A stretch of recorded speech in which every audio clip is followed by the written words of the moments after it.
Hello नमस्कार, मैं हूं दीपक और आप देख रहे हैं डीएसके टॉक्स। बिग बॉस 16 का आज रात का वीकेंड का वार, जहां पर कोई बहुत ज्यादा एक्सपेक्टेशन नहीं थी, लेकिन ये वीकेंड का वार काफी अच्छा गया है। और जिस तरह से शालीन और स्टैन की बैंड बजाई सलमान खान ने, और जिस तरह से शालीन बार बार सर सर सर, ये हम पता नहीं कितने वीक से देख चुके हैं। और मैं तो मतलब काफी टाइम से शालीन की जो पर्सनैलिटी है ना, अपरिचित वाली डुअल पर्सनैलिटी, पूरे वीक में शेर की तरह दहाड़ता है, वीकेंड आते से ही सर सर। मुझे लग रहा है कि सलमान खान ने कोई ना कोई वीडियो तो मेरा जरूर देखा होगा, क्योंकि सलमान जो यहाँ पर एक्टिंग कर रहे थे, ये सब कुछ वैसा ही था जैसा कि मैं अपने रिव्यू में शालीन के बारे में करता रहता हूँ कि पूरे वीक वो दहाड़ता है, वीकेंड आते से ही सर सर गलती हो गई सर सर, मैंने नहीं किया सर, मैंने नहीं किया सर, नहीं नहीं नहीं। मैंने उस एपिसोड, जिस एपिसोड में शालीन और स्टैन की फाइट हुई, मैंने वहां डंके की चोट पर बोला था कि जो गाली गलौज वगैरह दे रहे हैं, जैसे कि स्टैन उस समय माँ बहन की बहुत गाली दे रहा था, फाड़ देगा, धमकी वगैरह, और मैंने कहा था लेट वीकेंड कम, आप देख लीजिएगा ये जो बड़ी बड़ी बातें कर रहे हैं कैसे एकदम पंक्चर टायर की तरफ फुस होकर के बैठ जाते हैं। और वही हुआ। मतलब सीन ऐसा चल रहा था, मैं तो बार बार 3 इडियट का जो डायलॉग है ना, मेरे मन में दोहरा रहा था कि बोल वो रहे हैं लेकिन शब्द हमारे, शब्द के साथ साथ अंदाज भी हमारा ही था। जिस तरह से सलमान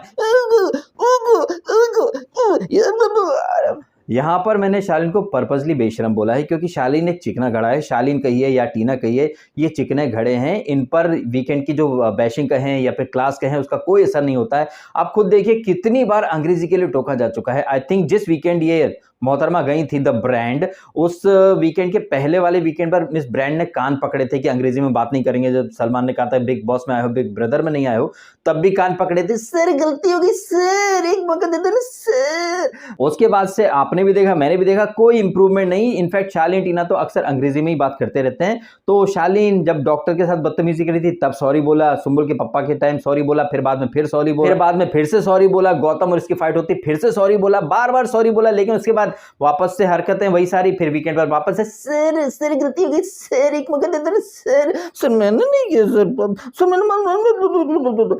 जब झगड़ते हैं, इनफैक्ट आज के एपिसोड में देखा ना, वो स्टार्ट में जब सौंदर्य के साथ क्या बोला था, तेरा बाप होगा ये वो, मतलब बाप तक डायरेक्ट पहुंच गया, चल हट चल हट। ये क्लास है एक्चुअली में शालीन भनोट की। नाम है शालीन, लेकिन शालीन में उसके नाम जैसा कुछ भी नहीं है। एक नंबर का कनिंग कमीना है। और जो भाषा का वो प्रयोग कर रहा था इसके सौंदर्य के अगेंस्ट, उस समय पर एक तथाकथित मिस ब्रांड भी बैठी हुई थी, लेकिन उनके मुंह में जम गया था दही। और वो विकास जो कि बाहर से बड़ी बड़ी बातें करके आए कि उसे फेक लोग पसंद नहीं है, मुखौटा लगाए हुए लोग पसंद नहीं है, कितनी आसानी से वो भी वहां पर सौंदर्य को ही गलत बोल रहा था, जबकि सौंदर्य उस पर्टिकुलर परिस्थिति में गलत नहीं थी।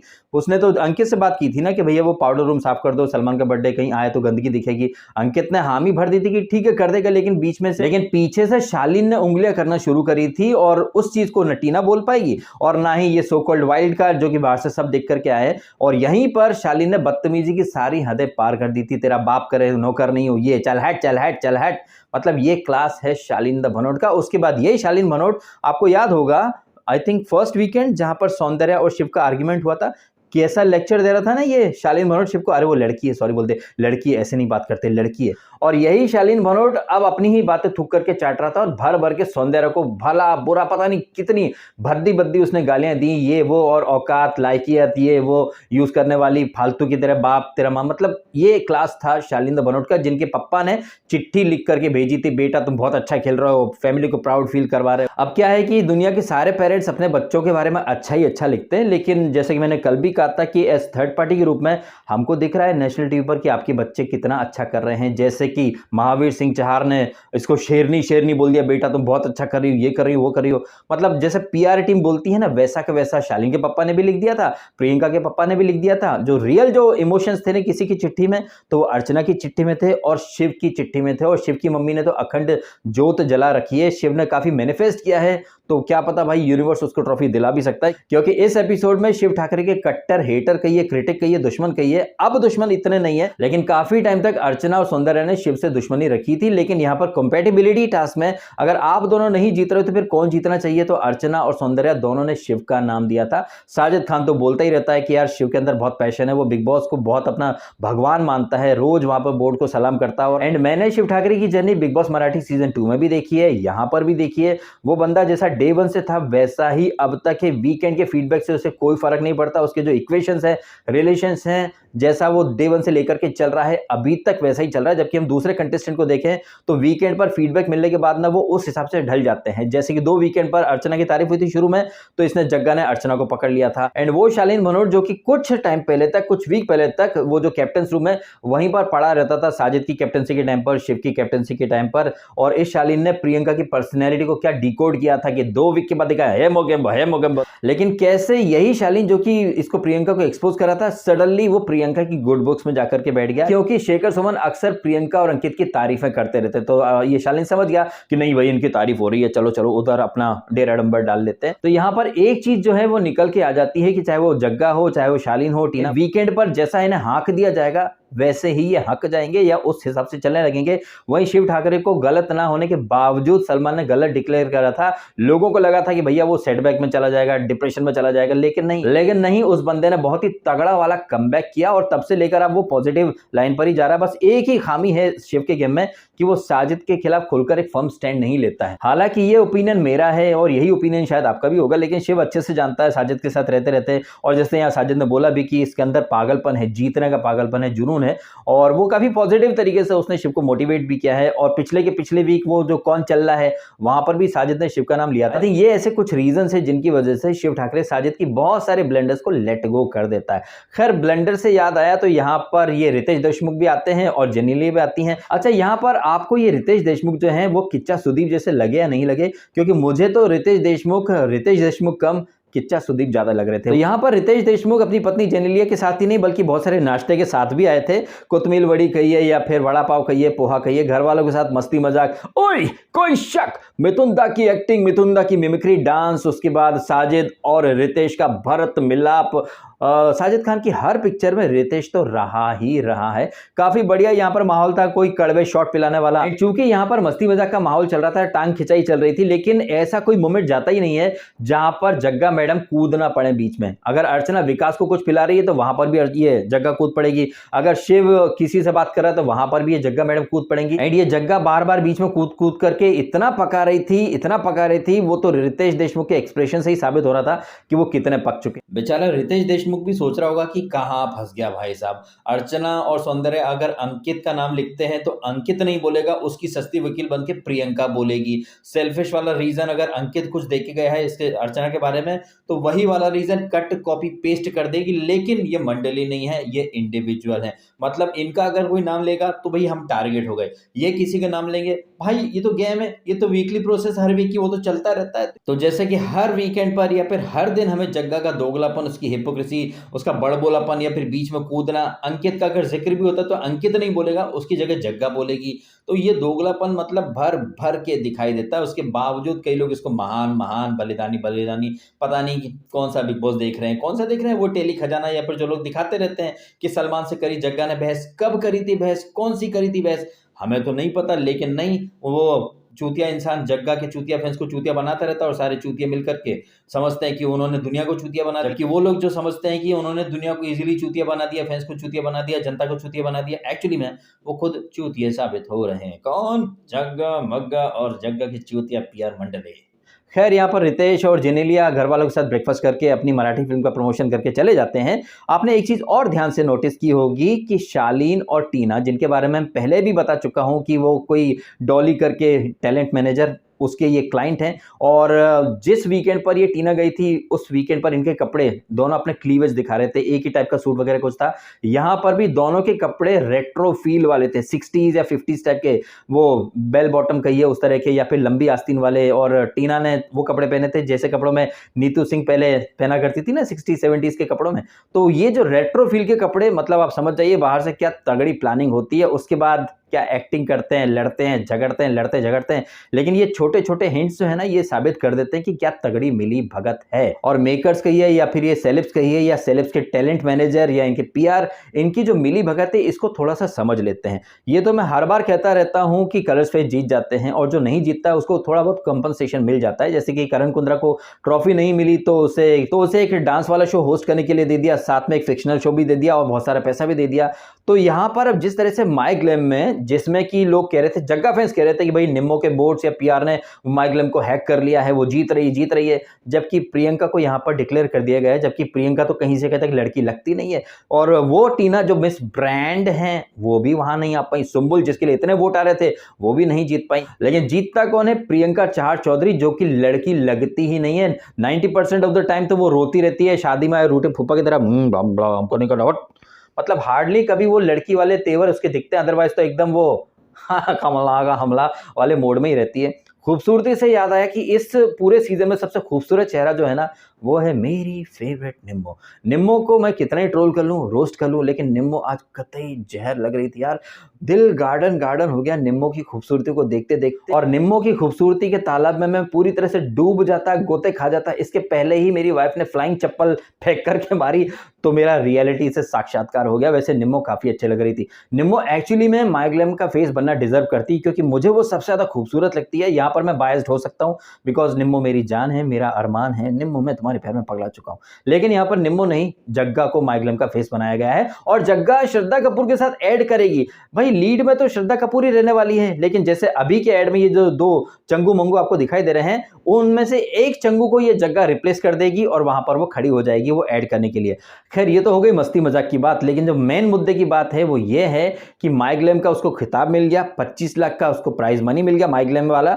और आप देखें इत्तेफाक से जो प्राइज मनी जो शो के विनर को मिलने वाली है वो भी 25 लाख ही रह गई है। मतलब जग्गा का काम तो हो चुका है, उसे 25 लाख भी मिल गए हैं, और उसे माइग्लैम का वो जो भी चल रहा था कंपटीशन उसका आपको सर्टिफिकेट मिल गया, ट्रॉफी मिल गई। मतलब अब इस बात का सीधा सीधा मतलब तो यही निकलता है कि जग्गा को शायद बिग बॉस की ट्रॉफी ना मिले, और बिग बॉस की ट्रॉफी के दावेदार निम्मो वर्सेस शिव हो सकता। हालांकि साजिद, अर्चना, एमसी स्टैन, सौंदर्या, अब्दू और खुद शिव सब चाहते हैं कि शिव ट्रॉफी जीत जाए, लेकिन मुझे पता नहीं क्यों ऐसा लग रहा है कि ये लोग निम्मो के लिए रास्ता क्लियर कर रहे हैं। जग्गा जो थी ना उसके साथ एक राइवलरी क्रिएट करी थी निम्मो की मेकर्स ने। अब जग्गा को यहाँ पर एक कंसोलेशन प्राइज पकड़ा दिया गया है, कहीं ना कहीं वो चुप हो जाएगी और निम्मो के लिए रास्ता बन जाएगा। एंड जैसा कि हम हर सीजन के फिनाले में देखते हैं, ये करके हाथ उठता है किसी कलर फेस का, चाहे वो दीपिका हो, फेकसवी हो, चुबीना हो, क्या पता यहाँ पर निम्मो का हाथ उठ जाए और शिव वापस से मतलब खुद को ठगा हुआ महसूस करे। ठगा हुआ क्या महसूस करेगा, उसको ऑलरेडी खतरों का खिलाड़ी ऑफर हो चुका है। तो ये एक नए समीकरण बनते हुए मुझे दिखाई दे रहे हैं। क्या आपको भी ऐसा लग रहा है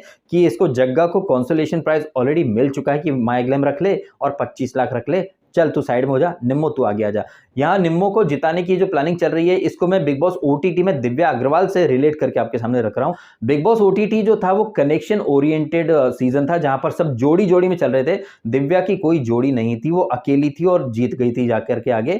वैसे ही यहाँ पर देखे तो बाहर से अपना बॉयफ्रेंड या दूल्हा लेकर के आई हैं ये जग्गा मैडम, अंदर शालीन टीना है ही सही। यहाँ पर मेकर्स को कुछ नहीं मिला तो शिव के साथ इसको बांध करके रख दिया, और जैसे पिछले सीजन में फेकसवी करण कुंद्रा के साथ आगे बढ़ती गई, एंड में करण कुंद्रा पीछे रह गया, फेकसवी आगे चली गई। ऐसे ही मुझे लग रहा है कि शिव को यहाँ पर निम्मो के लिए इस्तेमाल करवाया जा रहा है। तो जैसे पिछले साल मैंने एक थंबनेल डाली थी ना जहां पर फेकसवी यूज कर गई थी और कोटियन बोल रहा था कि हम भी पहले गए हैं तुम भी पहले जाओगे, उसी तरह से क्या पता करण कुंद्रा बाहर बैठ करके सीजन देख रहा हो और शिव ठाकरे के बारे में बोल रहा हो कि बेटा हम भी पहले गए थे तुम भी पहले जाओगे। लड़की का चक्कर बाबू भैया, ऐसा हो सकता है, ये मेरा अनुमान है। और कुछ पैटर्न्स अगर मैं देखूं अच्छे से तो भाई चीजें उसी डायरेक्शन में जाती हुई मुझे दिखाई दे रही हैं। Anyway coming back to the episode, तो स्टैन और शालीन की क्लास के बाद कुछ खास होता है नहीं, क्योंकि अब जो कुछ होगा वो कल होगा। इसका अंकित का एलिमिनेशन वाकई में हुआ है या फिर ड्रामा चल रहा है या फिर क्या है क्या नहीं है, या फिर ये सारा तामझाम जग्गा को सिंपैथी दिलाने के लिए किया गया है, या फिर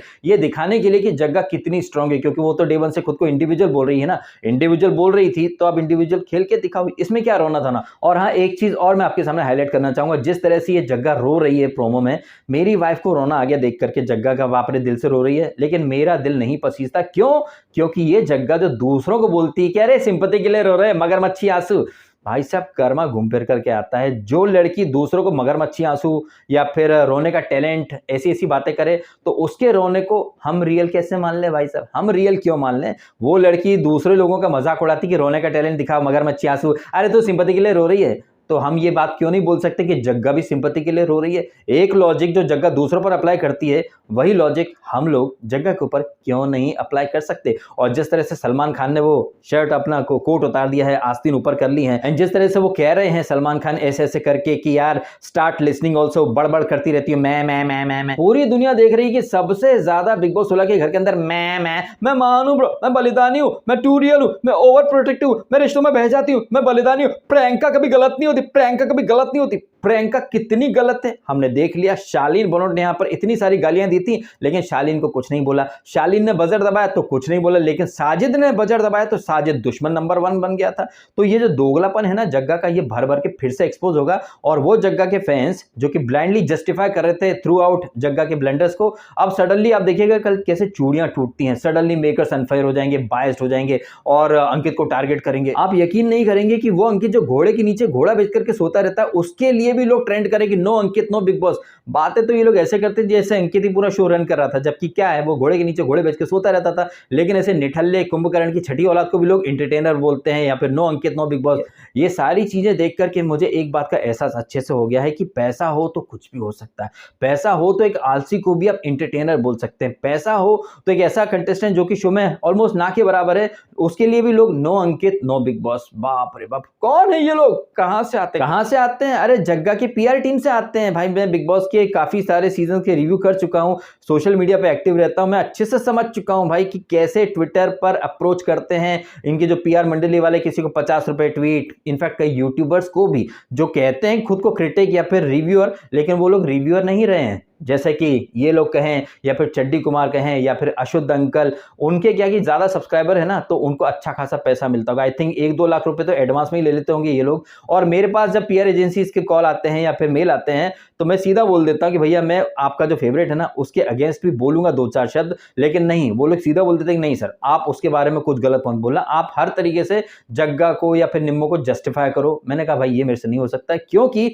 मैं अगर आज अच्छा बोल रहा हूं तो कल को मैं क्रिटिसाइज भी कर दूंगा। एंड यही है सबसे बड़ा रीजन जिसकी वजह से कोई पीआरटी मेरे साथ कोई डील नहीं करती। और इसी वजह से मैंने अपने चैनल पर मेंबरशिप वगैरह भी इनेबल नहीं करी, क्योंकि बहुत सारे लोग तो 10,000 सब्सक्राइबर हुए नहीं कि फटाक से ज्वाइन कर लो, 60 रुपए महीना, 100 रुपए महीना, 200 रुपए महीना। और मजे की बात यह है कि लोग उनको देते भी हैं, लेकिन अगर मैं मांगू तो भाई मेरे से तो हिसाब किताब मांग लिया जाएगा, क्योंकि यार डीएस के 2 दिन पहले तुमने अच्छा रिव्यू करा था, हमने तुम्हें ज्वाइन कर लिया, आप तुम्हारे रिव्यू हमको अच्छे नहीं लग रहे, लाओ भैया पैसे। ऐसी नौबत आई तो भाई मैं किस किस को रिटर्न करूंगा। वैसे भी जब मैं परेशानी के दौर में था तो मेरी बहुत लोगों ने मदद की है, मुझे तो अभी उनकी भी मदद लौटानी है। तो फिर अगर मेंबरशिप वगैरह का फंडा ले लूंगा तो भाई मेरे को तो लौटाने में ही सब कुछ चला जाएगा, इसलिए मैं कोई मेंबरशिप वगैरह लेता हूं नहीं। हाँ, जिन्होंने मेरी मदद करी है उन्हें भर भर के मैं ब्याज के साथ मदद वापस करूंगा जरूर। बस अपनी किस्मत थोड़ी चमक जाए, लोगों का टाइम आता है, अपना दौर आ जाए तो भाई सारे काम सेट हो जाएंगे। आई थिंक मैंने अपने पर्सनल पुराण को ज्यादा ही खोल करके रख दिया। फ्लो में कई बार पर्सनल बातें भी मैं रख देता हूं जो कि मुझे नहीं करना चाहिए, फिर लोग फायदा उठाते हैं इन चीजों का। खैर आप फायदा उठाइए, इस वीडियो को लाइक कीजिए भर भर के और चैनल को कीजिए सब्सक्राइब। और जिस तरह से सलमान खान वो एक्टिंग कर रहे थे शालीन की ऐसे करके, क्या आपने मुझे मिस किया था उस समय? क्या आपको रियलाइज हुआ उस समय कि यार ये हरकतें तो डीएसके भी करता अपने वीडियो में? क्या ऐसी कोई फीलिंग आपके मन में आई थी? इसके बारे में भी कमेंट अवश्य कीजिएगा। आपने समय निकाला, वीडियो देखा, आपका बहुत बहुत धन्यवाद। Thank you so much.